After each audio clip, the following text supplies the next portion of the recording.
Well, you guys asked for it, and here it is, the auction find of the year. 2018 5500. I'm going to take you through what it's got, what I thought I was buying, what I didn't realize I was buying, the faults, all of it. Let's go.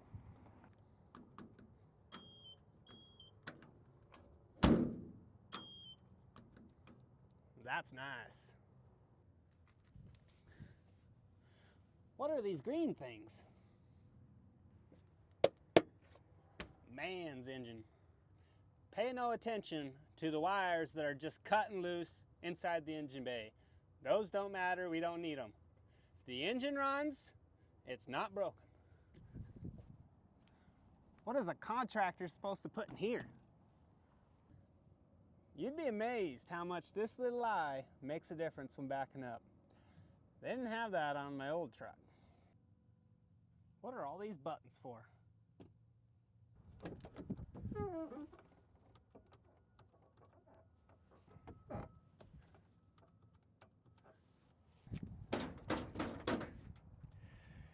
Well, it can't be perfect, can it?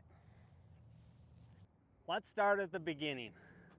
I was watching an auction towards the end of last year, looking for a skid steer actually, and this thing I had on my watch list is just kind of a cool truck. It's got a big old beefy bumper on it. It's got a cool utility bed on the back. Pictures were so-so on it. You know, they usually are, those auctions. They kind of give you enough to make you think it looks good, but also the pictures might be blurry enough or crop out certain things. You don't know exactly what you're buying. So it was kind of one of those things. Also, I bought it sight unseen. I didn't stop by and start it up and see if it had blow by on the engine or put it in gear, make sure the transmission would at least engage. Didn't do any of that stuff. Probably should have, but I didn't. And so I'm watching this auction tick away. We'll get down to a couple minutes left on this thing and it's just sitting at a couple grand. I'm like, wait a second. It's got to be worth more than that, even with the blown engine. If we had to sell the bumper and the bed, we're probably pushing 10 grand those two. So I was kind of looking at it more as like maybe a flip thing if I had to, if the engine was blown. Well, it turns out that clock ticks all the way down, and I think I ended with a bid at $14,000. I'll put a picture clip up on with the final purchase price on it. With all the fees, I think it ended up just over $15,000. So I was like, well, great. Now I gotta go drive down to the auction and see what I really got. So I loaded up I got a 07 Dodge Mega Cab, took the flatbed, went down. It's about 4.5 hours to the auction from where I live in Rapid City, South Dakota. And it was a windy day. I was kind of tired of driving in my old Dodge, just fighting that wind. I was like, you know what, let's just try the new truck, see if it'll go. Hook this thing up, put my other truck on the trailer, and you know, was really blessed with it because it ran great. Haven't had any problems with it since, actually. So super cool that it turned out the way it did in the end. But in picking it up, I realized that this thing's got way more than what they put on the listing. You know, they really don't go through every vehicle or every item at the auction. Which is sometimes a good thing and sometimes a bad thing. And this one was a good thing. It was good that I still bought it and ended up with it, having all of the extra things thrown in on it that I didn't even know I was buying. I'm going to take you around, kind of go part by part on this thing, show you what's there. There's probably things about this truck I don't even know that you guys would know more about. So throw a comment in the comment section if there's something I miss and you're like, hey, you might be able to use this on that truck and you don't even know about. Because I found a little book under the center console. This thing was owned by some electric company over in Colorado, Arizona, Utah area, and it was like a servicing truck. So I'm assuming it went down like the power line routes and was just servicing equipment that broke down or getting crews out to repair power lines or something. I'm not sure exactly what, but some big corporation owned it. Hopefully that means that the servicing was done well on it. I know it had an oil change recently. I could see the sticker in the photos. Since I bought it, I've also found another sticker with the tire alignment date, which was recent as well. So that's nice. And several other things. Let's jump to it. Let's start here. Now, you buy things private on the marketplace, a dealer maybe, you get one key, maybe two. This thing had all sorts of keys. Crazy. Even being that it was a commercial company that owned it, the fact that they had all these. So I got two of the main keys that just start the truck up, go in the ignition. And I got one or two of the keys that'll just unlock the door, which is nice. And then that Knaphide bed, that utility bed, has got, I think 2 sets of keys for all of those. And then I've got a couple sets of keys for my aluminum silver boxes up top, as well as my toolbox on the fuel tank in the back. So got keys for everything. These right here are the automatic locks for the utility bed. So all of my black boxes, I can click the lock and unlock and it'll just lock them right up. Super handy when I'm running around a town grabbing materials, or if I park at home at night, I can just click that. I usually just leave this one in my truck, and I usually just click that one in and out, and then I won't tell you guys where I leave this one, but at least it's nice to have a backup and a spare. Starting on the outside of the vehicle, it's got great tires. Plenty of life left on them. They clearly were replaced recently. I'm gonna say they probably have less than 10,000 miles on them, maybe 15. These little green things on the lug nuts are actually indicators to let the drivers know if these lug nuts are loosening up over time. So they won't twist unless the lug nut twists or you take them off. I used to work at Schwann's food delivery company, and when we'd do our pre-checks and our post-checks each day, we'd have to check these and mark it off on a sheet. So being that it came from a commercial company, they likely had to do that as well. And some of them on this hub have fallen off. All the rest of them I think are on there, but I'll probably end up just taking them off at some point. Haven't done a lot of upgrades or anything to the truck yet. I mostly just thrown my stuff in it to get going to work, start using the truck, and wasn't even planning on doing a video on it, and one of the subscribers asked for it, so here we are. Truck came with a decent set of running boards. That's a plus. Right here we have the DEF fill up for the DEF tank. Takes about 10 gallons. This truck does have all the emissions, being a 2018 and a diesel. So unfortunately I do have to fill that up and maintain that. Hopefully the federal government will continue easing the regulations on some of that exhaust system on the diesel trucks to where we can delete this and it not be something that's against the law in any way. If that ever happens, we'll probably delete it. This Knaphide utility box has some sort of almost like a bed liner material on it. Kind of runs up to the edge here, protects it. Some spots it is peeling here and there, and a lot more so in the bed than out here. But it does have that. It's kind of nice. I'm glad they put it on there. And then it runs down the very front of the bed as well. So any mud and rocks and stuff that gets thrown up against the outside corners over here, it does protect it from that, which has been really nice.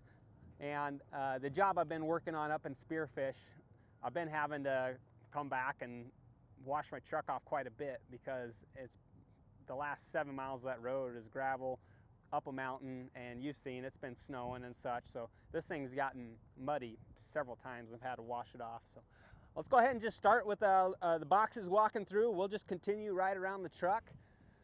So as I said, these things all just unlock with the remote. They're kind of spring loaded to open.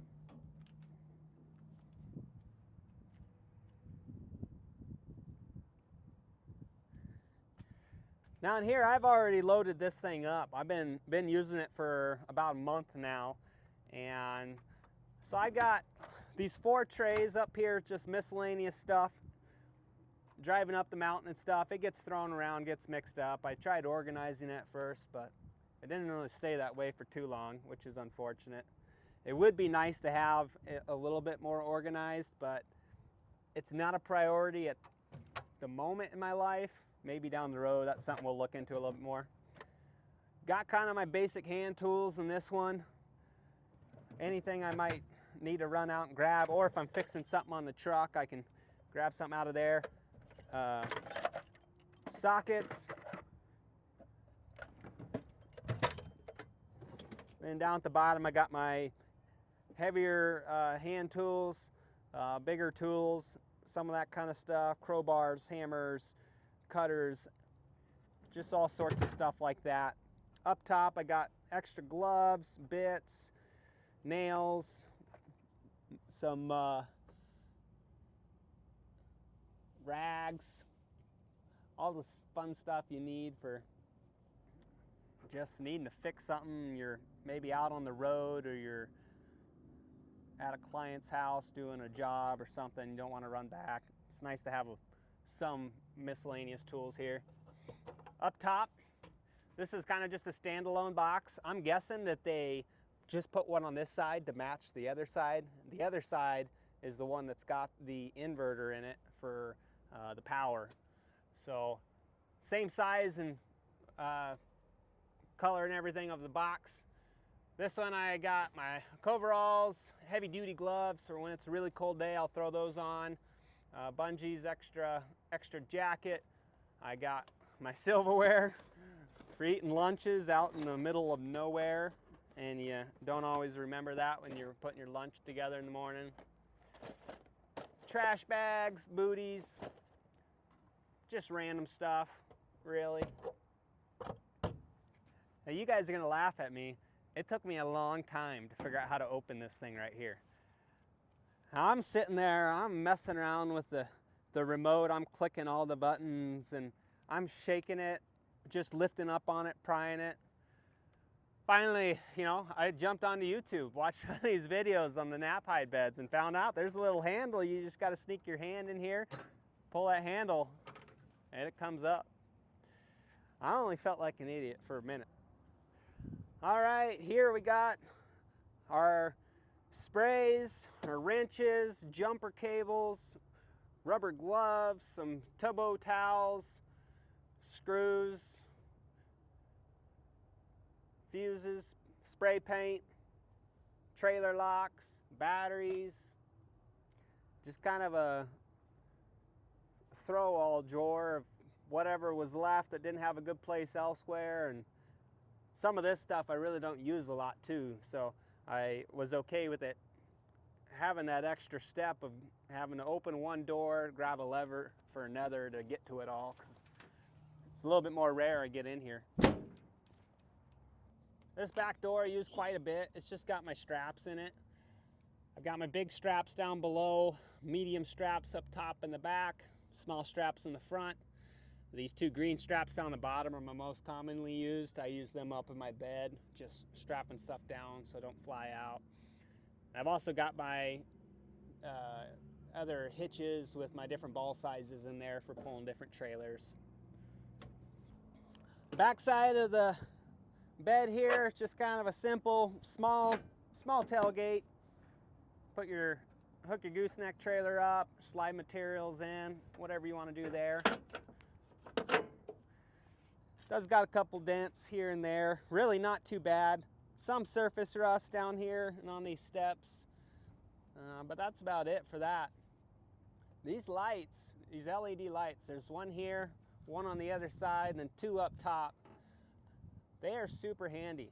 There's a little button up in the cab, I'll show you. I can flip that thing on and they really brighten up the backside. It's really nice when I'm pulling a gooseneck trailer and it's dark and I can't see my load.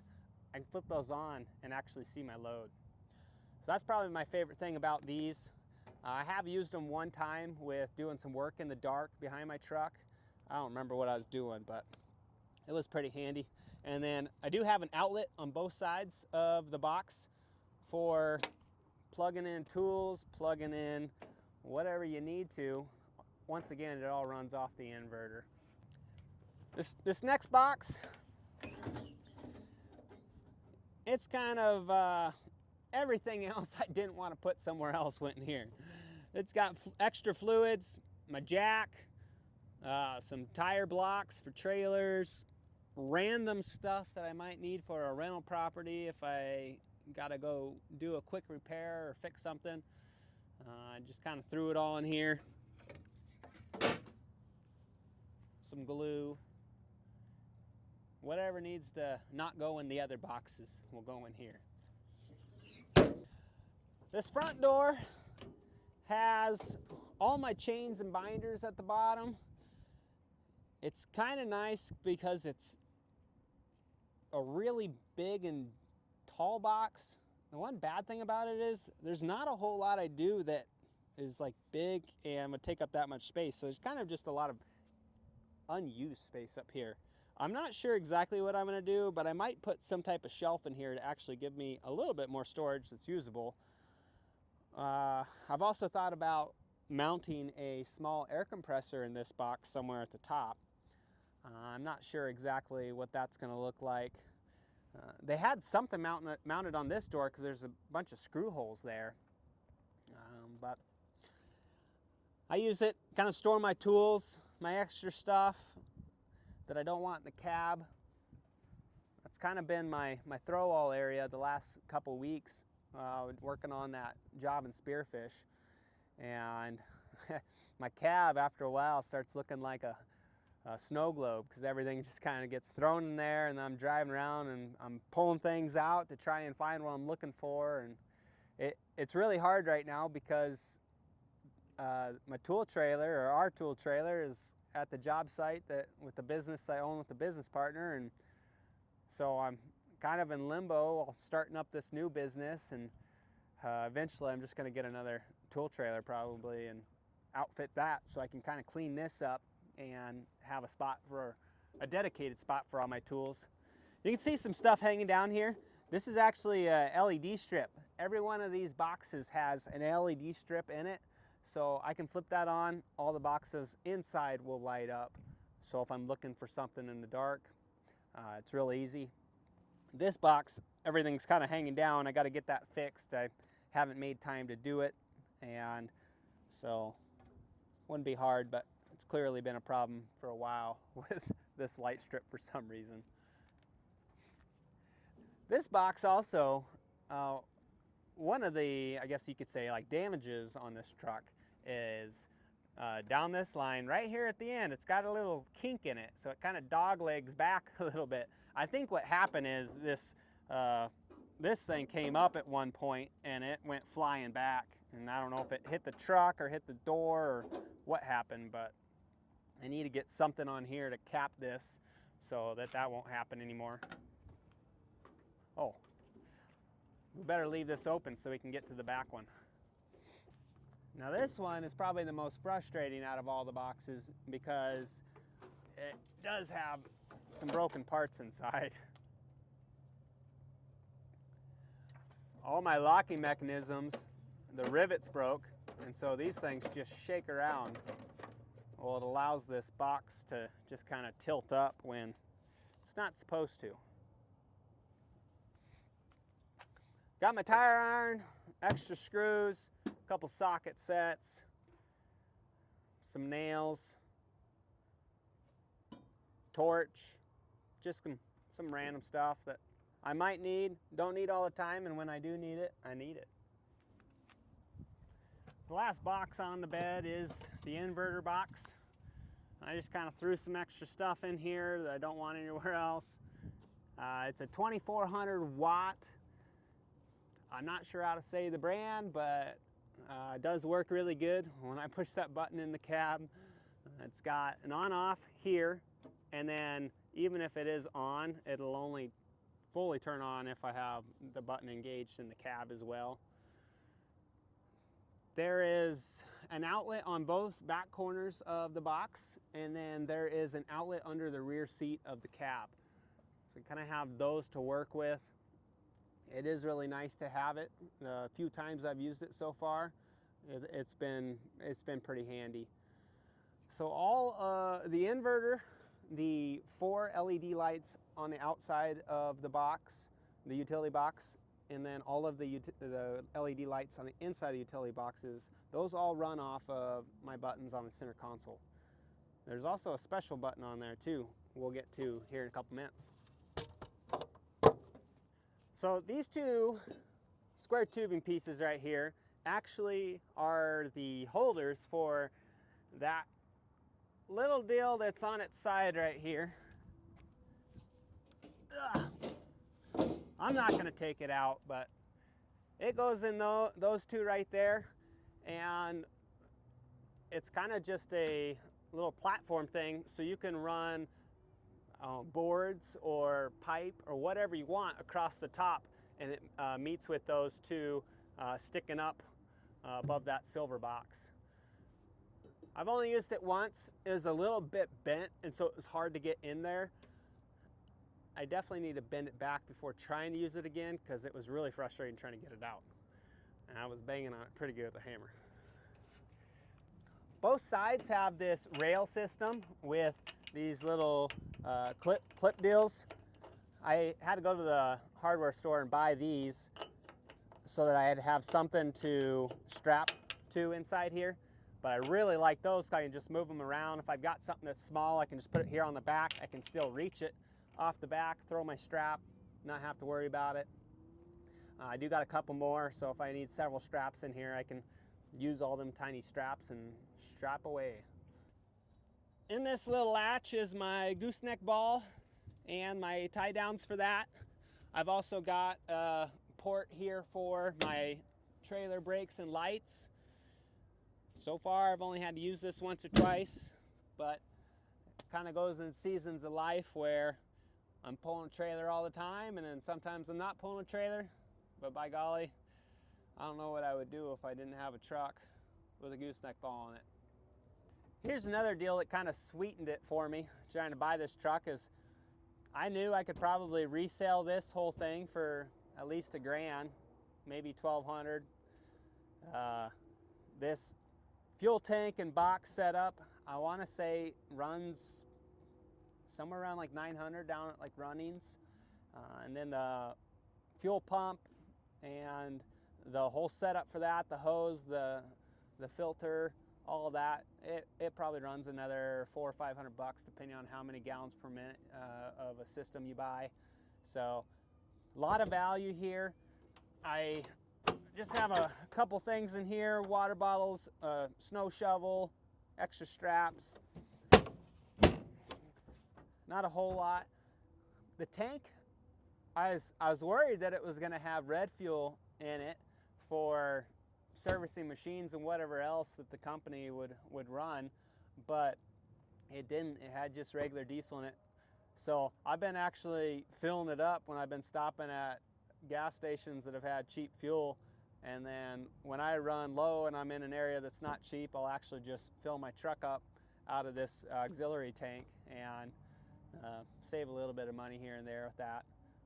Or if I'm just in a rush and don't want to pull over just to fill up, I can usually get to where I'm going with a little security that if I do just die on the side of the road, I can always just fill it up.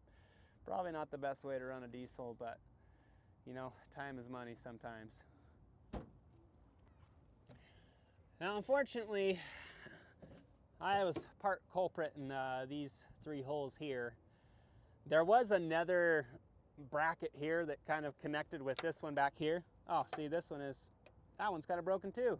I'm gonna have to just replace this box. So this one, you can see it rocking. Well, it is the same thing up here. There was just big bolts inside of this box that were connecting this actually fairly heavy steel frame to, and it just ripped those off. And I got to my destination one day and found that thing sitting down here on the bed somewhere, and I was like, well, I'm glad it didn't fall off and hit another car. But I was just gonna silicone these and know I could run something across the top until I just messed with this and realized I just need to do something better there. So I don't know if I'll maybe pull this off and have it welded up against my headache rack or what. But we'll deal with that on another day. I'm not really sure what this big tube is for, but it actually has come in handy. I store my levels in there. So anytime I need a level, I can just run out, pull the pin over here and pull it out. And then I'm not really sure what went up here either. Maybe they had an air tank or a welder or who knows what up here. And I'm guessing they had a CB inside and maybe some type of computer system for running to all their electrical locations and with all the crews and such. I'm guessing that's what these two extra antennas are. There are two little ports inside the cab where they must have connected to and then have ripped those out when they sent the truck to auction. Well, that's pretty much a wrap for the back upper side of this bed, and we'll keep working around the truck. There's really not a whole lot on this side. Little broken mirror, nothing too worrisome. Overall, I mean, the truck's really straight. It's in good shape. I want to say that at some point it was in maybe a wreck, because there's a little gap here on the hood on this side, and I think on the inside of it the screws look like they've been taken out. They have some like wear on the screw heads. So not a big deal. I'm glad they replaced it, at least, even though they didn't get it perfect. They got it close enough there I don't really notice it, and I definitely don't worry about it. This is one of the things I was excited about, having a truck with a good bumper on the front. Out here in South Dakota, we got a lot of deer that are always running across the road. It's like the movie Open Season all the time. You know, the buck running right in front of my truck, except for it's usually on the road that it's happening. So I was kind of always thinking about getting one for my old truck, but now I don't have to. Kind of just a nice little bonus. Protect the truck. Here we got a Warn 15,000-pound winch. The truck did not come with the controls for it. The remote, everything is sent up to the battery as far as power goes, so it is connected. But there is a plug somewhere on the back here where you can actually plug, like, I don't know, 6-foot or 10-foot remote onto and stand over on the side. Oh, it's up top here. And you can stand over on the side, kind of run the winch. So I don't have that. I think I can just get online and buy that and have it in the truck. Probably should do that sooner than later, in case we get a big snowstorm or something and I gotta pull somebody off the road or back onto the road, or I go off the road and gotta pull myself back on somehow. And then I've got the receiver on the front side as well, if I ever need it, hook onto and pull. There's really not a whole lot to go through here on the engine bay. It's pretty stock as far as I can tell for everything. 6.9 diesel engine. It's got the wires ran up for the winch. It's also got power ran over to my batteries for my box power, my inverter power, all of that. Well, that's kind of a rundown of the outside of the cab. We'll go ahead and jump on the inside now. Interior's not in horrible condition. It's got the tradesman kind of package flooring, so I don't have to worry about there being upholstery on the floors that I got to get muddy. I haven't cleaned any of this up or detailed it or anything. I know it's going to get muddy again. It has since. I actually pressure washed this off the other day, but it was pretty muddy. And then the back has some nice Carhartt seat covers, and then the front, I just got these Caterpillar seat covers. I thought that they were a little bit more durable material, but they are kind of cheap, which is unfortunate, but that's also what I get for buying the cheap thing, right?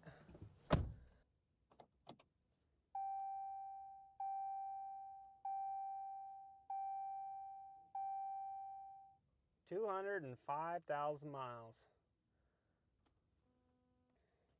The wild thing is that I bought it with right at 202, maybe barely over. So I've actually already put 3,500 miles on it in the last month and a half or so. So I've been driving. Going to spearfish is really doing it for me. So when I say it's a long trip up here, or it's been a long week, it's because all the hours on the job site are combining with the hours on the right here behind the wheel. I do like having the simple screen here on the center console display. My other truck was just an old radio and an 07 Dodge, and so it's a nice little upgrade for me. Heat, AC, all those things work great. And here's the buttons I was talking about. Now, I guess just to start off with, all of these buttons usually come from the factory with just an aux and a number. So it's aux 1, 2, aux 3, aux 4, and then this PTO button here. So they have obviously hooked these up to the LED lights outside of the box, the LED lights inside the utility box, and then this runs my inverter. So they've hooked those up and then put the labels to them. It's nice having those. Aux 4, as far as I can tell, doesn't do anything. And then this PTO button will actually ramp up the engine RPMs when I need to. I really don't know. It is used when there is some type of deal on the back as part of the bed. That could be some type of winch, or maybe a welding unit or something. I'm not sure exactly what. There's lots of things, all the other options for the utility beds that can go on these bigger pickups. The PTO will ramp up the RPMs when that thing is needing the extra RPMs to run the hydraulics to run something. So I pushed it a couple times, and it will run the RPMs up, but it also, I'm guessing, isn't sensing the need for the power, because after 20 seconds or so, it'll shut the RPMs back down to the idle range. So I need to look into that maybe a little bit more and see if I can use it for anything else, but at the moment, it's just kind of an extra button for me. Other than that, everything's pretty standard in here. I got 4-wheel drive. I got my ports here for power, trailer brakes, all that. Here's one of those connections I was telling you. They likely had some type of antenna thing come up here, like a cop with a computer screen here to plug things in as they were doing runs with whatever they were working on for the day. I got some wear on my steering wheel. Not a big deal to me. Can run all my dash system with the arrows, and then I've got my cruise control. Power windows, no power seat. Here in the back seat, there's some of my tools. Some Romex, just stuff I need here and there throughout the week. Car seat, obviously, for Creedon when taking him places, and other than that, it's pretty standard. My Mega Cab, that was really nice because the seats would fold down, and it was massive back here. I actually slept in the back of it on top of those when I brought that thing home from Pennsylvania 7 years ago. This one, these seats just fold up, and then there's the cubbies that are down here underneath the seat would still be full of stuff. Other than that, that's about it for the back seat. Not too luxurious, but I don't need it to be. All right, guys, that's a wrap. 2018 Dodge 5500, the Knaphide utility bed. Pretty happy that I found it when I did on the auction. Decided to bid on it, get it secured. Pretty big upgrade compared to the old Dodge. And you know, I think it's gonna be hard to beat this one at another auction as far as just getting a good deal on something. I know it's possible, but you know, those are kind of hit and miss. You just never know when you're gonna get what you get, and you kind of just take what you get sometimes too. Sometimes you just get stuck with the lemon and live to see another day. Tell me what you think, guys. Good deal, bad deal? Would you do it? Would you buy a truck 4 hours, 5 hours away, sight unseen, and just hope it runs? I don't know, maybe I'm crazy, but sometimes like this, I'm glad I'm crazy. Well, that's gonna be it for this video. Hope this was fun for you guys to get to take a little walkthrough of the truck, hear the story, see what it had to offer. I'm hoping this next year to be able to go back down there and buy several more things. We got some projects coming up with some houses to build that we're gonna need a couple pieces of equipment. We're gonna have to get those picked up. So we'll probably get a couple more of these types of videos on the channel, but for the most part, I am trying to build a construction channel, and so I work with my hands, work on site, and that's gonna be most of my videos. But if you do like more of these, or you want more of these, let me know. Maybe we'll buy some more stuff that we need at the auction and do another walkthrough for you guys. We'll see you next time.